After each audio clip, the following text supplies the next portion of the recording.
Mesdames et messieurs, chers amis, merci Monsieur le Président pour vos vœux et permettez-moi à mon tour de vous présenter les miens. D'abord pour lever une ambiguïté et suite à votre dernière question, ceci n'est pas un grand débat. Et donc vous ne serez pas séquestrés pendant 7 heures dans cette salle et nous ne partirons pas dans un jeu de questions-réponses, mais je discuterai volontiers avec vous à la suite de ces vœux pour évoquer tous les sujets d'actualité, évidemment. Je le dis parce qu'il y a un an, jour pour jour, en effet, nous étions, je dis nous parce qu'il y avait beaucoup d'entre vous qui étaient en Normandie, avec moi à Grand-Bourgtrould, pour commencer cet exercice du grand débat national. Et donc il y a un an, jour pour jour, moi je retiens comme vous la crise que le pays traversait, mais aussi l'exercice de débats démocratiques, républicains, très largement relayés, commentés, décortiqué que nous avons ensemble conduit pendant plusieurs mois et qui fut ensuite consacré par, en effet, une conférence de presse ici même. Et j'ai souhaité, comme il y a 2 ans, pouvoir vous réunir pour présenter mes vœux, parce que nous avons destin lié, si je puis dire, et nous partageons conditions communes, et que ce que vous faites au quotidien m'importe premier chef. Ça m'importe parce que, pour paraphraser le général de Gaulle, quand chaque matin je veux savoir ce que je pense, il est important d'ouvrir la radio, le journal ou la télévision. Et ça continue à être vrai. Y compris ce que je ne pense pas, mais ceci n'est pas grave.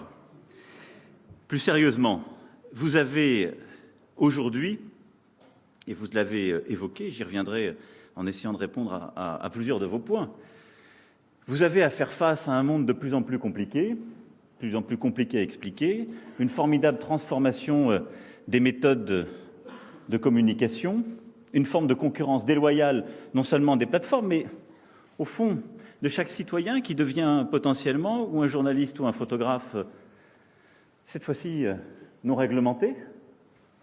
Et vous avez à essayer de, si je puis dire cette part de vérité qui vous revient.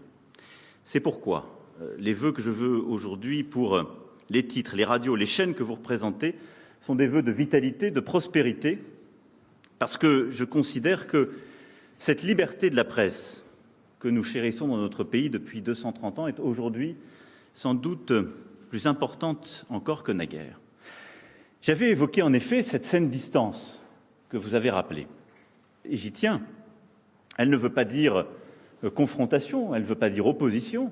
Elle veut simplement reconnaître le fait que les journalistes, lato sensu, sont tout à la fois des médiateurs et contre-pouvoirs.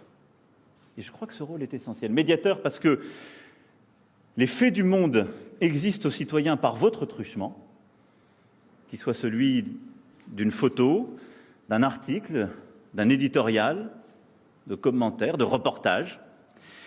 Et parce qu'aussi vous avez, au-delà de ce qu'un gouvernement, des élus, l'administration ont à expliquer, la part de vérification, de liberté justement de ton à apporter et à poser. Et je considère que ce rôle est plus que jamais essentiel. En mettant en scène les grands débats qui traversent la société, en dépliant les problèmes, en dévoilant leur complexité, vous faites en effet œuvre de civilisation au sens où vous empêchez que les seules passions s'emparent de l'espace public et finalement que le peuple se réduise à l'état de foule. Et cette fonction, on y reviendra, est sans doute aujourd'hui plus importante que naguère. Je veux ici tout particulièrement penser à Claude Sampère qui nous a quittés et qui était animé en quelque sorte de cette religion de l'exactitude. Et d'autre part, vous faites vivre aux Français des moments d'émotion, de communion. Vous jouez aussi un rôle majeur de tisseur de liens. Et de la même manière, c'est avec émotion que j'évoque la mémoire d'Eugène Sacomano, cette grande voix de la radio qui a enchanté des générations d'amoureux du sport. Je pense qu'on est plusieurs ici aussi à avoir vibré au son de sa voix et à penser être sur le stade d'un terrain de football sans voir une seule image. Ce double rôle, informer d'une part et faire vivre des événements à tout un peuple d'autre part, et je distingue à dessein ces 2 rôles car je n'ai jamais cru à leur confusion ou leur fusion. Ce double rôle, c'est, je crois, le cœur de votre vocation, de votre métier. je l'imagine pour beaucoup d'entre vous, de ce qui a fait cette vocation et cet engagement de chaque jour. Et je pense que c'est la base tout à la fois de votre liberté et de la responsabilité immense à laquelle elle conduit. Je relisais il y a peu à ce sujet une conversation qu'au soir de sa vie, Jean Lacouture publia sur le rôle du journalisme dans la société, dans laquelle il revendiquait justement cette liberté totale, y compris le droit de ne pas dire quand cela ne servait pas à la compréhension des enjeux, et de clamer « le monde est mon métier », comme pour affirmer que l'information est une affaire de professionnels, mais dont l'objet est sans limite. Et je crois que c'est vrai. Ça reste un métier, plus que jamais, et son objet est le monde. Ces mots n'ont pas pris une ride, l'information est une affaire de professionnels, et c'est pour cela que votre beau métier, les savoir-faire, l'expérience que vous déployez comptent tant dans une société. C'est pour cela aussi que je continuerai à m'appuyer sur votre expertise à chaque fois que nécessaire, comme je l'ai beaucoup fait ces derniers temps. Ceci étant dit, les défis ne sont pas minces. Et je veux ici en brosser quelques-uns, et en tout cas essayer de revenir sur une partie d'entre eux. Le premier défi, c'est la menace même qui pèse aujourd'hui sur la liberté de la presse, cette liberté fondamentale qui est encore menacée dans trop d'endroits du monde. Je voudrais peut-être commencer par ce grand angle, si vous m'y autorisez, avant de revenir à nos sujets. En 2019, selon Reporters sans frontières, 49 journalistes ont été tués parce qu'ils étaient journalistes, parce que, comme vous tous ici, le choix de leur vie, c'était d'informer leurs concitoyens. 49. C'est presque 2 fois moins que l'année précédente, mais c'est toujours, cependant, 49 de trop. Comme sont trop nombreux encore les agressions, emprisonnements dont vos confrères ont été victimes, la plupart du temps dans les pays évoqués, dans une totale impunité. Et à chaque fois qu'un tel cas advient, c'est la liberté de la presse qui est bafouée, et ce sont nos valeurs mêmes qui sont attaquées. Et c'est donc naturellement aussi en fidélité à cette histoire qui unit notre nation, à la liberté de la presse portée au quotidien, que nous menons ces combats et que nous nous mobilisons à chaque fois. Depuis 2 ans et demi, à chaque fois que des journalistes, et ça n'a pas commencé à 2 ans et demi, ça a toujours été le rôle, la vocation de la France, à chaque fois que des journalistes ont été arrêtés de manière arbitraire, nous avons fait entendre notre voix. En 2019, notre action diplomatique a engendré des résultats concrets. Je pense à la libération rapide des 2 journalistes de quotidien qui avaient été arrêtés au Venezuela en janvier dernier, au photojournaliste égyptien Marmou Abouzaïed dit Shokan, libéré en mars dernier, après plus de 5 ans de détention, aux 2 journalistes de l'agence Reuters en Birmanie, arrêtés en décembre 2017 et condamnés à 7 ans de prison, alors qu'ils enquêtaient sur les massacres des Rohingyas, qui ont été libérés le 7 mai dernier, aux journalistes ukrainiens, Roman Souchenko, détenu en Russie et libéré en septembre. Et nous continuerons ce dialogue.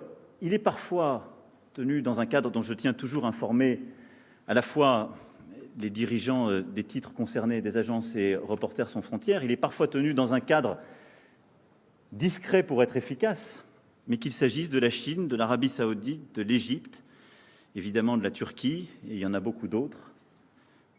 À chaque fois, nous portons cette exigence en essayant d'obtenir des résultats et des libérations. Et nous continuerons de le faire. La France s'engage aussi pour changer les choses structurellement dans la durée par d'ambitieuses initiatives multilatérales. À l'Assemblée générale des Nations unies, nous avons en 2019 agi pour faire adopter une résolution sur la sécurité des journalistes et la question de l'impunité. Elle a été en novembre dernier. À l'OSCE, nous nous appuyons sur le représentant pour la liberté des médias, notre compatriote Harlem Désir. Et avec Reporters sans frontières, nous avons lancé le partenariat international pour l'information et la démocratie, qui vise à préserver l'accès de tous à une information indépendante, plurielle et fiable face aux assauts des temps. 30 États, d'ores et déjà, l'ont rejoint, ce qui constitue un légitime motif de fierté et d'espoir, et nous allons poursuivre cet indispensable travail.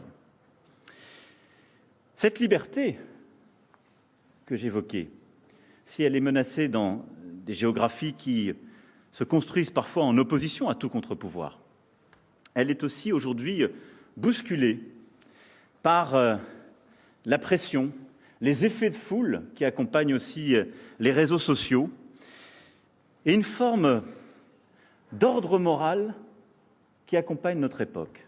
Il y a une forme de paradoxe dans l'époque que nous vivons, où la liberté absolue, sans aucun tabou, tout particulièrement celle des réseaux sociaux, conduit à ce qu'on puisse lapider du jour au lendemain ce qu'on avait célébré, qu'on puisse lapider celles et ceux avec lesquels on avait pu se montrer complaisant, et en quelque sorte qu'une forme d'ordre moral spontané n'émerge ainsi successivement sur des questions ou des causes. Je n'interroge pas la légitimité de ces causes et de ces questions, et quand elles existent, il faut sur ce point légiférer, nous l'avons fait à chaque fois. Et il faudra continuer de le faire.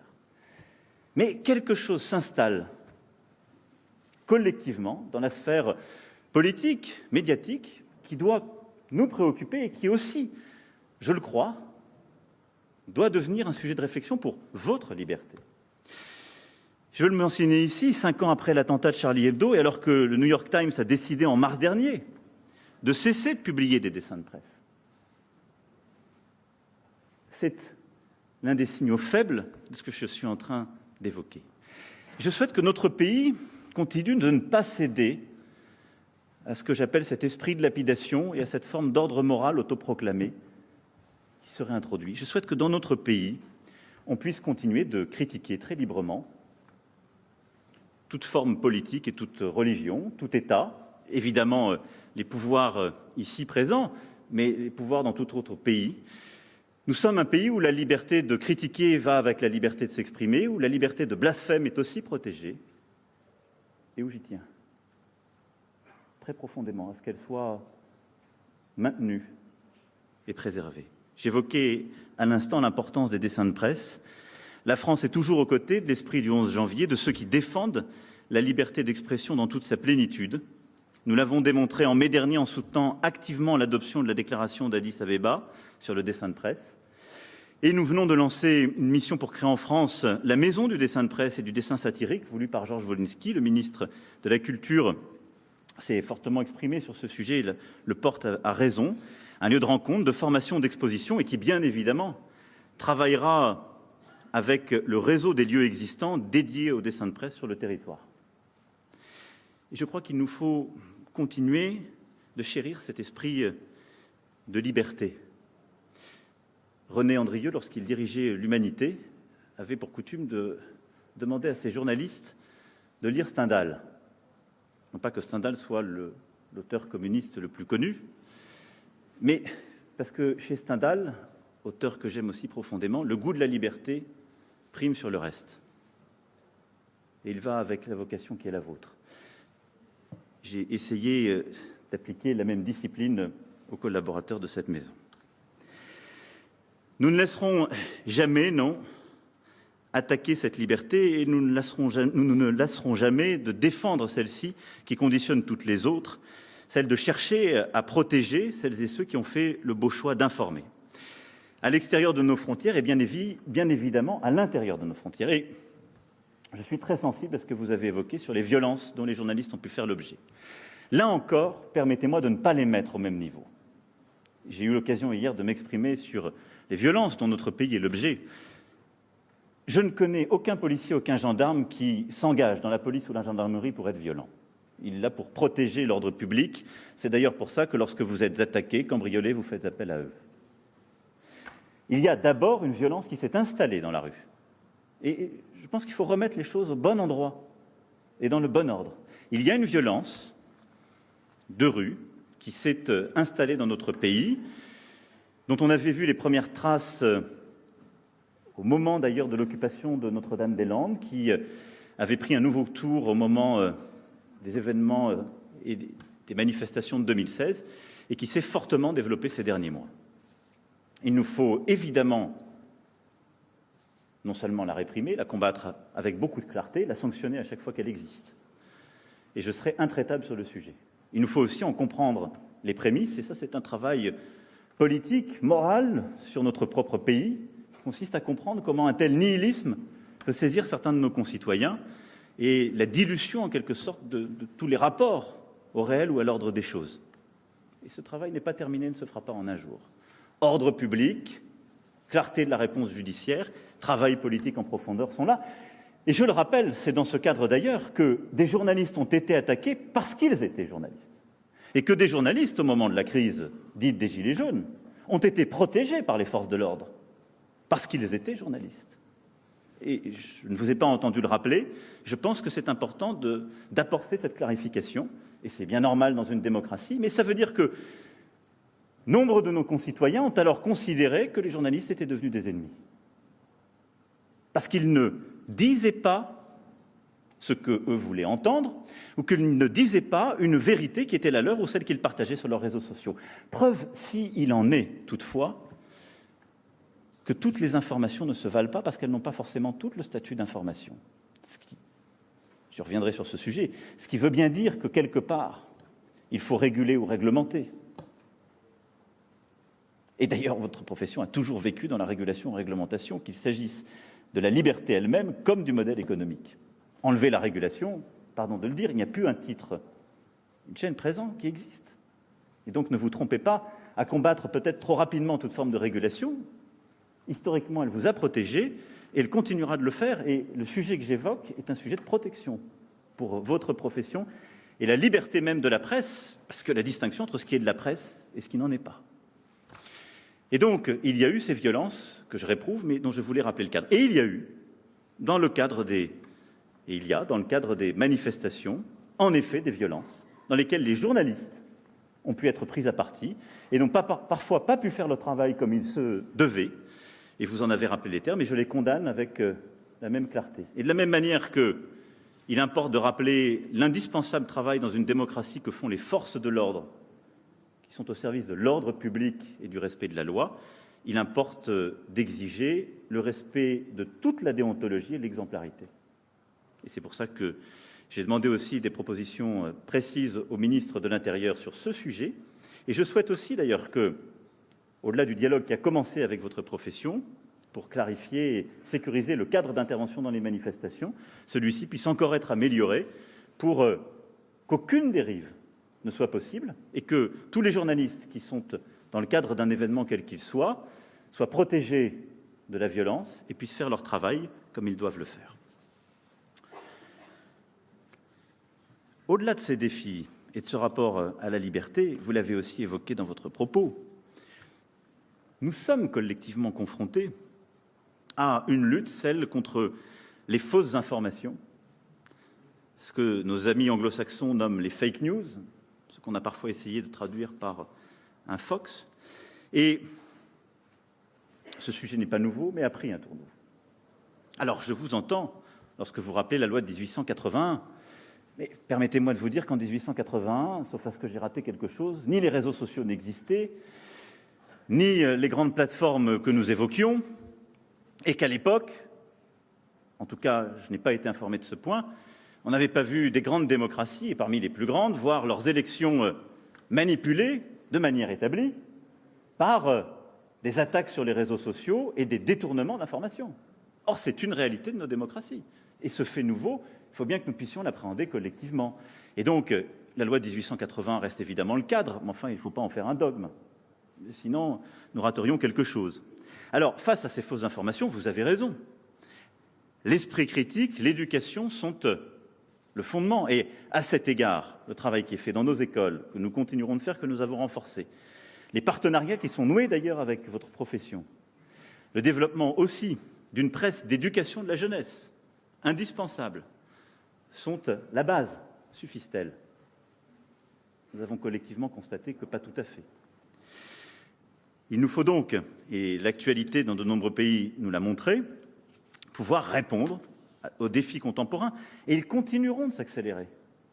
Les deepfakes, pour parler en bon français, comme on les appelle, et donc la capacité à produire une vidéo totalement trafiquée, qui a toutes les apparences de la vérité, les manipulations auxquelles on assiste montrent bien qu'il faut à un moment et dans des circonstances particulières qu'on puisse collectivement définir quel est le statut de tel document, qui parle, d'où et avec quel matériau premier. Sinon, nous sortons du monde d'un certain rapport à la vérité. Je crois que votre profession repose sur une certaine idée de la vérité et en tout cas un rapport à celle-ci. Et je crois que c'est la protection de ce bien commun qu'est la démocratie qui est précisément en cause. Alors, pour faire face à cela, il y a eu, comme je m'y étais engagé, travail mené par le gouvernement, avec un très gros travail mené avec le Parlement pour lutter contre justement ces infox en période électorale. Les textes ont été promulgués il y a un an.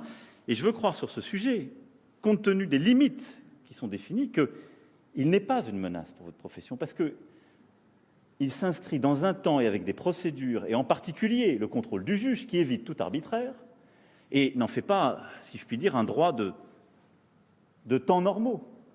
Mais il est nécessaire, lorsque tel ou tel est attaqué par une information détournée ou une fausse information dans une période où chaque minute compte et où la démocratie est en jeu, puisque c'est le choix des concitoyens qui s'établit sur cette base, que sous le contrôle du juge,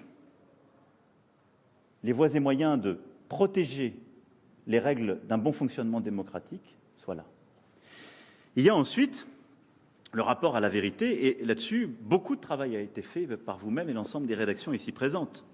Les cellules de riposte, de décodage, et vous me permettrez de citer aussi là-dessus notre agence nationale, l'agence France Presse, qui est reconnue à l'international pour son dispositif AFP factuel, qui traque les rumeurs, les débusque, les combats, et qui a signé un partenariat avec Facebook pour déployer son savoir-faire dans une trentaine d'États.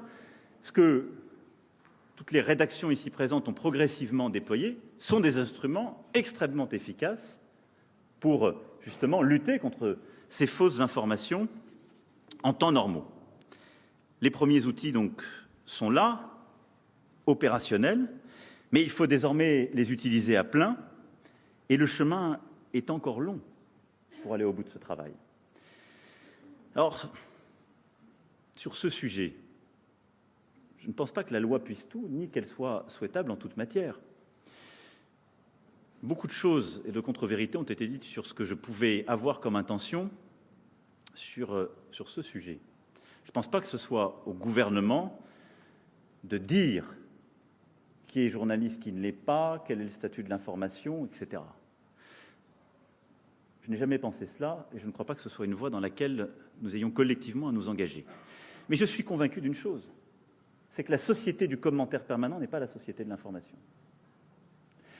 Et c'est que la multiplication des auteurs possibles de traces ou de simili journalistiques est une menace pour votre profession et pour la démocratie. Et je crois donc que c'est votre travail, mais c'est à vous de le faire, tel que vous souhaitez l'organiser.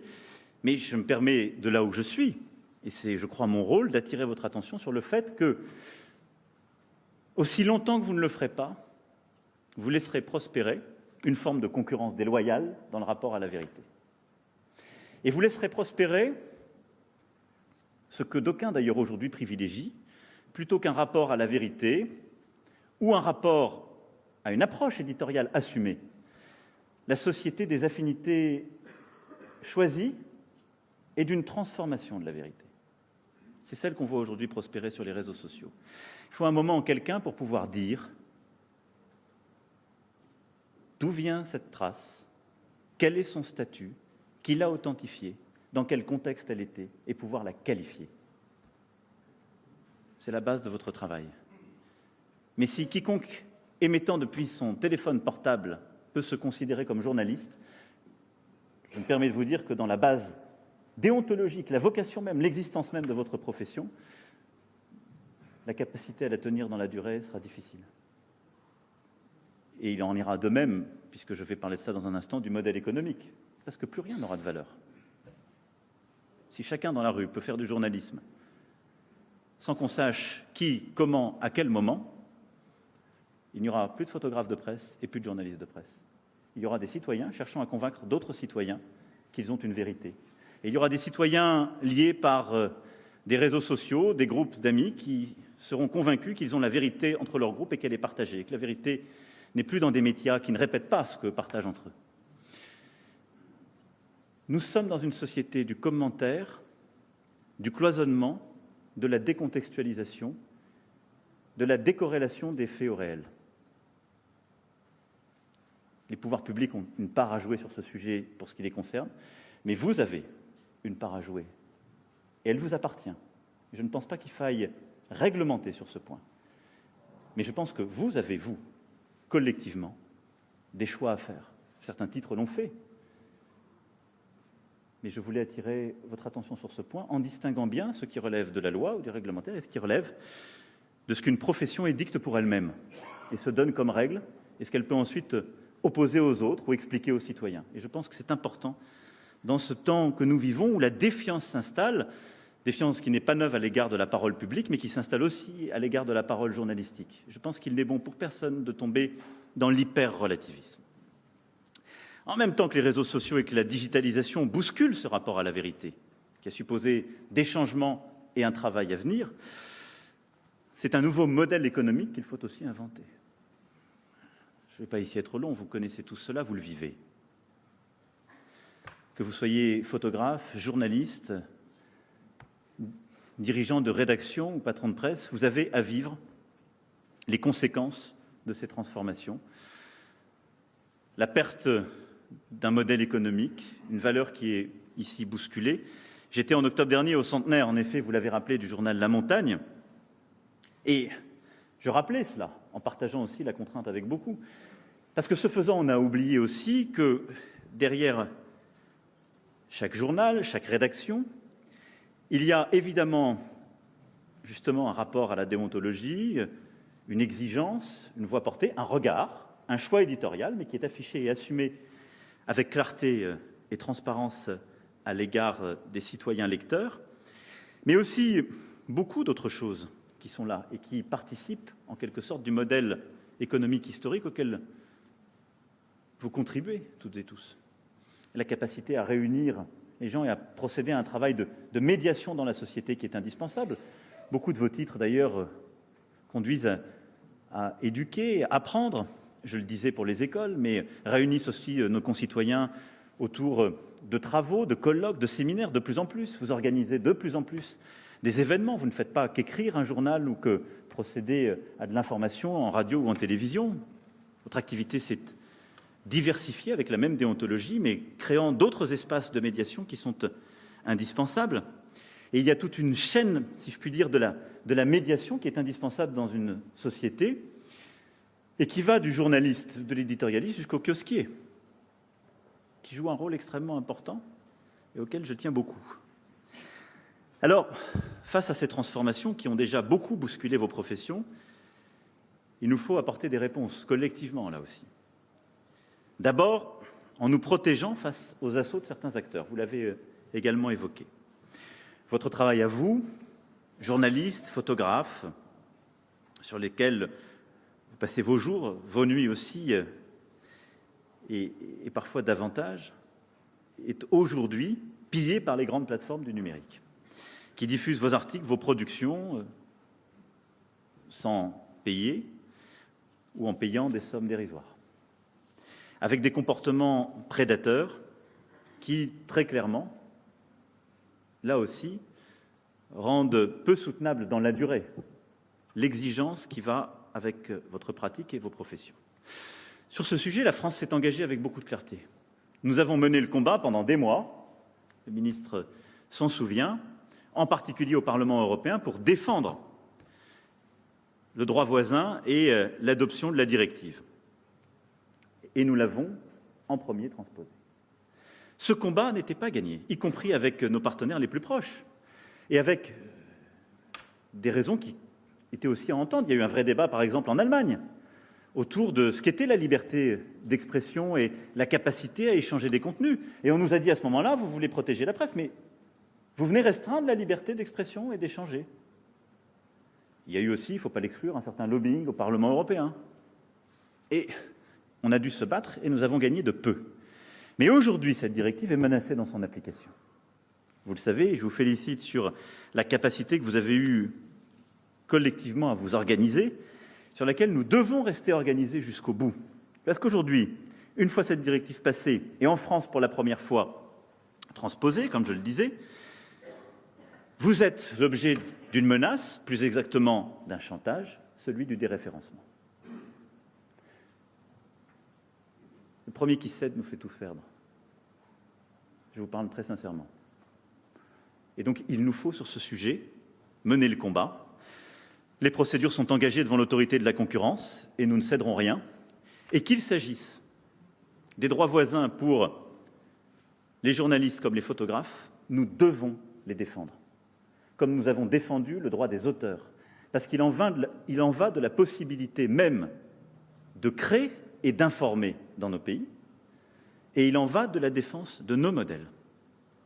Il n'y a pas de transaction avec ceux qui veulent piller et qui font le chantage, qui soit possible, je vous parle très franchement.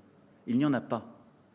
Parce que cette transaction ira avec une dégradation, et surtout, elle est attentatoire à ce qu'est notre démocratie. Ça voudrait dire qu'on peut, au niveau européen, porter un texte, le faire adopter, et décider de ne pas l'appliquer, parce qu'il y aurait eu un chantage. Ce qui se joue avec les acteurs français, c'est un test. Le même qui est aujourd'hui en cours sur la taxe numérique. C'est la concurrence entre deux modèles. Un modèle anglo-saxon qui veut donner le primat à la diffusion et qui considère qu'on peut éradiquer tout ce qui relève en quelque sorte d'une production indépendante de contenu, qu'il soit d'ailleurs journalistique comme créatif. Et de l'autre côté, un modèle français, parce que nous sommes en effet, je crois pouvoir le dire, les principaux, parfois les seuls à le défendre, celui qui défend les auteurs, les journalistes, les reporters, les photographes, c'est-à-dire celles et ceux qui précisément ont dans leurs mains quelque chose de particulier, qui relève d'une singularité qui va avec votre profession, comme celle qui va avec le métier, la vocation d'être auteur. Et sur ce sujet, nous ne devons rien céder. Rien. Nous mènerons le combat avec force, et je crois qu'il nous faut de plus en plus l'expliquer à nos concitoyens, le défendre, parce qu'il s'accompagnera d'épreuves de force avec ces grands acteurs. Pour nous protéger, il faut aussi innover. Et beaucoup ici l'ont fait. Le salut de la presse viendra des nouveaux formats, des nouveaux angles, des nouvelles idées. Je l'évoquais tout à l'heure rapidement. Je vous ai tous mobilisés, d'ailleurs, pour aller sur tous ces sujets de modernisation de la capacité à diffuser, de changement des formats, d'accompagnement des formats historiques pour chacune et chacun d'entre vous, avec des formats adaptés aux réseaux sociaux ou complémentaires, de création d'événements. Et donc, l'innovation est aussi clé dans cette capacité à garder les lecteurs, ou les auditeurs, ou les téléspectateurs, et par les idées nouvelles, les risques pris, les audaces, réussir à consolider notre modèle historique en contribuant aussi à le réinventer. Et puis, il nous faut l'accompagner. Je me suis engagé à ce que l'État joue tout son rôle en lançant un plan de filière presse. Tout a été mis sur la table et vous avez conduit un travail avec l'Association de la presse d'information générale et ses représentants qui a été présenté au gouvernement, aux différents ministres et que j'ai évoqué là aussi lors du centenaire de la montagne. Les ministres ici présents, Bruno Le Maire et Franck Riester, ont largement travaillé à ce sujet et ce travail se poursuit. Plusieurs mesures sont déjà actées. La mise en place dès 2020 d'un crédit d'impôt sous conditions de ressources pour encourager les Français à s'abonner aux titres de presse. Un plan d'accompagnement de la réforme industrielle de l'impression pour réussir la transition énergétique du secteur. Et il faut poursuivre dans les prochaines semaines ce travail autour des propositions qui ont été faites, d'autres propositions conduites par les ministres. La modernisation du Fonds stratégique pour le développement de la presse a aussi été engagée afin d'en simplifier les procédures, d'améliorer les dispositifs d'aide. Et je tiens beaucoup à ce plan de filière. Parce que aussi vrai que vous êtes en train de transformer le modèle, qu'il nous faut protéger contre les prédateurs, ce qui est le métier d'informer, il nous faut pouvoir accompagner, justement, comme il se doit, la capacité d'informer. Cette simplification que j'évoquais du Fonds stratégique sera effective dans 3 mois par décret. Et des mesures spécifiques seront également prises pour la presse en Outre-mer, particulièrement fragilisée, qu'il s'agisse d'aide au pluralisme ou d'aide à la distribution. Et je crois pouvoir dire, quelles que soient parfois les polémiques qui naissent, que notre rôle est bien d'accompagner tous les plans de sauvetage de titres quand ils existent, parce que la défense du pluralisme va avec la démocratie, quelles que soient d'ailleurs les orientations des titres concernés. Je crois que c'est extrêmement important et que la vitalité de notre débat s'accompagne d'une capacité à préserver le pluralisme de nos titres. Ce plan qui se joue n'est pas simplement l'avenir d'une filière économique, c'est celle justement de ce pluralisme, de la vitalité de nos institutions et finalement un peu de l'esprit de notre République. C'est pourquoi je souhaite que nous soyons au rendez-vous des attentes, des exigences et aussi des propositions que porte le gouvernement. Quand on évoque les investissements et les moyens dont bénéficie le secteur de la presse, évidemment la question de l'indépendance économique des médias s'impose. Et vous l'avez aussi évoqué en creux dans votre propos, cher Président. Sur ce sujet, nous ne devons pas être fermés par principe à ce que de grands acteurs économiques, y compris étrangers, investissent dans la presse française. Il est des titres pour lesquels cela fonctionne parfaitement. Nous devons veiller en revanche à ce que toutes les garanties soient au rendez-vous pour protéger le pluralisme de l'information, l'indépendance des rédactions et finalement défendre cette presse souveraine et libre qui est la marque des grandes nations. En 2019, la loi Bichet a été modifiée en ce sens, de sorte que les sociétés de distribution ne puissent être contrôlées à plus de 20% par les intérêts étrangers non communautaires. Et dans la même lignée, grâce à un décret du ministre de l'Économie, publié le 1er janvier, la presse est désormais inclue dans le contrôle des investissements étrangers, ce qui implique un régime d'autorisation préalable et très protecteur. Et quel que soit le statut des investisseurs, nous continuerons à veiller à l'indépendance journalistique et à éviter toute forme de concentration qui viendrait justement mettre en péril cette indépendance. Et je suis sûr que des débats continueront de voir le jour dans les prochains mois sur ce sujet qui nous amèneront collectivement à poursuivre la réflexion et le travail. Quelques mots enfin, avant de conclure, de la réforme de l'audiovisuel dont vous avez parlé pour vous répondre, discutée au Parlement en ce début d'année. Elle a fait l'objet d'un très gros travail, une concertation aboutie, d'un engagement du ministre, de nombre de parlementaires. Tous les Français tiennent à nos chaînes de télévision, nos stations radio, eux qui passent en moyenne 4 heures par jour devant la télévision et pour 90% écoutent la radio au moins une fois par mois. Télévision comme radio font ainsi partie du patrimoine national et constituent très clairement des relais essentiels du soutien à la création, aux artistes, à une forme d'exception culturelle française qui est aussi une exception audiovisuelle. L'enjeu de la réforme, et je vous remercie des mots que vous avez eus sur ce point, sera de faire en sorte que nos acteurs publics comme privés puissent vivre, s'épanouir dans un contexte de concurrence sans précédent des grandes plateformes du numérique. Beaucoup de choses ont été faites justement pour clarifier les règles, permettre, je crois, de porter avec plus d'ambition les réponses que notre audiovisuel peut aujourd'hui opposer à d'autres formes d'innovation, en même temps que nous essayons d'imposer à tout le monde les mêmes règles. Là-dessus, nous sommes aussi ouverts à toutes les améliorations qui sont possibles en la matière et qui permettraient d'aller plus loin. Le texte aussi accorde une place importante à l'audiovisuel public, qui est un secteur, à mes yeux, extrêmement important. Alors je sais que beaucoup pensent, à la lecture du texte, que, au fond, avec cette espèce de holding qui est mise en place, on voudrait recréer l'ORTF. C'est une perspective. Je me souvenais de ce qui était rapporté, je dis rapporté, lorsque Jacqueline Baudrier dirigeait l'information de l'ORTF. Elle aurait dit à un journaliste qu'elle s'apprêtait à embaucher: « Il paraît que vous n'êtes pas gaulliste, comment allez-vous faire pour être objectif ?» Sur ce sujet, je veux rassurer tout le monde, je pense que nous avons beaucoup de marge. Nous sommes à l'abri du risque. Mais je veux vous rassurer, les éléments organisationnels qui sont portés par le ministre vont avec, je crois, la volonté justement d'assurer une pleine complémentarité entre l'intégralité de l'offre publique audiovisuelle, l'offre radiophonique et digitale, et de permettre justement de mettre en avant, je dirais avant tout, notre capacité à produire des contenus de l'audiovisuel public et à assurer quelques-unes des ambitions que nous voulons, parce que je crois que tous, on tient justement aux émissions qui ont tous et toutes bercé notre enfance, qu'il s'agisse de France Culture, d'Antenne 2 et de tout cet imaginaire qui appartient à notre audiovisuel public. Et donc, il y a quelques principes ici que je voulais rappeler auxquels je tiens. D'abord, la garantie de la qualité et la diversité de l'offre, aussi bien pour les programmes que pour la formation, qui est au cœur de cette réforme et je crois pour lesquelles elle est bénéfique. Ensuite, la bataille de la proximité, avec le développement des programmes régionaux en symbiose avec les territoires et leurs acteurs, par exemple avec l'offre numérique commune France Bleu, France 3. Parce que la mondialisation n'a pas éloigné nos concitoyens, et d'ailleurs nulle part, des territoires, au contraire. Et ils expriment un besoin d'ancrage local, d'information de proximité, là aussi d'enracinement.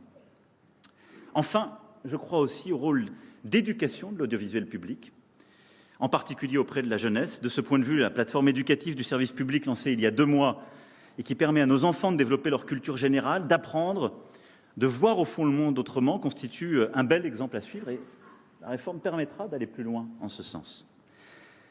Ce qui a fait et fait encore la force de notre service public de l'audiovisuel, c'est sa capacité à bouger les lignes, à surprendre, à prendre des risques et que les logiques de marché ne permettent pas toujours de prendre. Dans cette complémentarité, au fond, qu'il nous faut préserver et sur laquelle, je crois, nous devons continuer d'avancer. Et c'est bien cela que nous devons cultiver. La prise de risque, la singularité, viser toujours des contenus hors normes, j'allais dire, des contenus français. Ça peut impliquer parfois d'engager des plans de transformation que les dirigeants ou dirigeantes ont à mener, qui suscitent parfois des inquiétudes.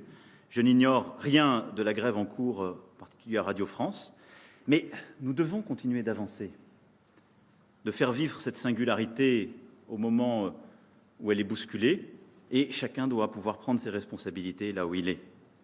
Nous ne devons jamais renoncer à opposer au fond aux dynamiques d'uniformisation qui sont partout à l'œuvre, une forme de résistance culturelle assumée et fière. Mais il faut que nous nous en donnions les moyens par des capacités à nous réorganiser, à nous transformer, à porter cette ambition. C'est, je crois, ce que ce texte et les choix que nous avons faits permettent de porter. Voilà donc pour les grands sujets qui vont nous occuper, les combats communs qui doivent nous rassembler. Et j'espère quelques-unes des réponses que je voulais apporter à votre question. Je ne voudrais pas conclure sans évoquer ce qui est important aussi, qui est notre quotidien, vous l'avez dit. Alors, je vous ai bien entendu, et je sais que nous vivons ensemble. Je le disais pour ce qui est de cet exercice quotidien qui est le mien, par votre truchement d'essayer de savoir ce que je pense. Mais je sais que vous aussi, vous avez parfois à vous endormir en vous demandant ce qu'on va faire le lendemain et qui peut désorganiser les choses, parfois qui désorganise les soirées, les week-ends et qui bouscule beaucoup de votre agenda, en particulier pour celles et ceux qui ont à me suivre au quotidien en Hexagone, Outre-mer ou à l'étranger. Et donc, beaucoup de choses ont commencé d'être faites et nous poursuivrons pour que ce soit simplifié. Et je vous ai entendu sur aussi la liberté de s'organiser et d'interagir plus facilement. Et je veux vous rassurer, la conférence d'avril dernier ne sera pas la dernière du quinquennat. Je ferai d'autres conférences de presse. Je ne veux pas m'enfermer dans une liturgie, si je puis dire, parce qu'il faut qu'elle se justifie. Parce que quand on se donne des rendez-vous pour se parler, si on n'a rien à dire, ça crée des rendez-vous manqués. Mais quand on a des choses à dire, il faut pouvoir le faire. Et je pense que c'est un exercice très utile. Mais je vous ai entendu, Président.